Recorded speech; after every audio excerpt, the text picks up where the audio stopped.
বাড়ির পাশে আবাদি জমিন, কৃষকরা কাজ করছে আর বাড়িতে বসে দাঁড়িয়ে থেকে সেটা দেখা যাচ্ছে। এটা যে কতটা সুন্দর একমাত্র যে ব্যক্তি নিজের চোখের সামনে উপভোগ করতে পারে সেই বলতে পারবে। আসসালামু আলাইকুম এভরিওয়ান, সবাই কেমন আছেন? আমার বাবার বাড়ির এলাকায় ধানের জমিন এক পাশে আর বাড়ি এক পাশে। যেখানে জমিন সেখানে শুধু জমিন আর জমিন, আর যেখানে বাড়ি সেখানে শুধু চাকলা ধরা একসাথে অনেকগুলো বাড়ি।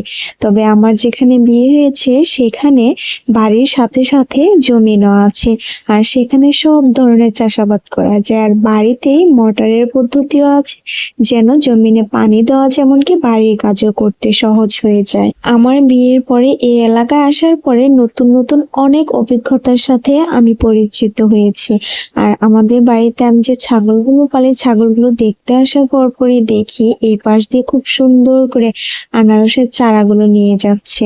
কারণ একসাথে একজন যদি নিয়ে যেতে চায় তাহলে অনেক কষ্ট হয়ে যায়, তার জন্য দুজন মিলে এই পদ্ধতিতে আর কি নিয়ে যাচ্ছে। একটা ছালার বস্তা কেটে দুপাশে বাঁশ দিয়ে বেঁধে তারপরে অনেকগুলো করে চারা রেখে তারপর নিয়ে যেতে পারে। আর বাড়িতে থেকে এই ছোট ছোট জিনিসগুলো উপভোগ করছিলাম আর আমার কাছে খুব ভালো লাগছিল। এদিকে আমি ভাবছি যে আজকে কি রান্না করব। আর আজকে রান্না করব প্রায় অনেকগুলো আইটেম। আর প্রথমে আর কি শুরু করছি মিষ্টি কুমড়া ভাজি দিয়ে, যেটা কিনা এখানে আমাদের টাঙ্গাইলে বলে থাকে বিলাতি। আর হচ্ছে গত রাত্রের লাউ তরকারি ছিল, ফ্রিজে রেখে দিয়েছিলাম, তো সেই লাউ তরকারিটা একটু জাল করে নিলাম। আমি আবার তরকারি নষ্ট করতে পারি না, আমার খুবই খারাপ লাগে।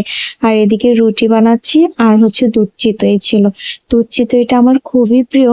রুটিটা আমি 2টা থেকে 3টা রুটি যদি খেতেও পারি খুব কষ্ট করে, কিন্তু দুধ চিতই পিঠা আমার খুবই ভালো লাগে। আর পিঠাটা এতটাই নরম ছিল যে আমার খুবই পছন্দ হয়েছিল। আর নিহানিশা হওয়ার পর থেকেই আমার মিষ্টির প্রতি অগাধ ঝোঁক বেড়ে গিয়েছে। আগে আমি খেতেই পারতাম না, কখনো যদি খেতে মন চাইতো আব্বা এনে দিত, বড়জোর 1টা থেকে 1.5টা মিষ্টি খেতে পারতাম, তার উপরে খেতেই পারতাম না। আর এদিকে আর কি পুকুরে মাছ ছিল, ছোট ছোট মাছগুলো, আর মাছের ডিম ছিল বড় মাছের, ছোট মাছের সাথে সেগুলো মিশিয়ে ফেলেছিলাম। এখন আবার সবগুলো আমি আলাদা করতেছি, কারণ এভাবে নাকি খেতে পারবে না, কি আর করতেই হবে। ভাত ভাজি করছিলাম, দুপুরের ভাত থেকে গিয়েছিল, ভাতগুলো তো অবশ্যই ফেলানো যাবে না, কারণ আজকালকার দিনে সবকিছুরই যে দাম, যে অবস্থা, মুরগিকে খাওয়াতে গেলে তো আর সব খাওয়ানো যায় না। এদিকে নিহানিশার জন্য ডিম ভাজি করছি। রুটি দিয়ে খাক বা ভাত ভাজি দিয়ে খাক, খাওয়া হলেই হলো। বাচ্চাদের পেটে গেলে শরীরের স্বাস্থ্য এমনি পরিবর্তন হবে, সেটা যা কিছু দিয়ে খাক, তবে খেতে হবে, এটাই হচ্ছে সবচেয়ে বড় কথা। আমরা মায়েরা সব সময় বাচ্চাদের খাবার নিয়ে সব সময় একটু বেশি চিন্তিত থাকি। নিজেরা যাই খাই না কেন বাচ্চাদেরটা নিয়ে একটু টেনশন বেশি হয়ে থাকে। আর এদিকে করছি বেগুন ভাজি।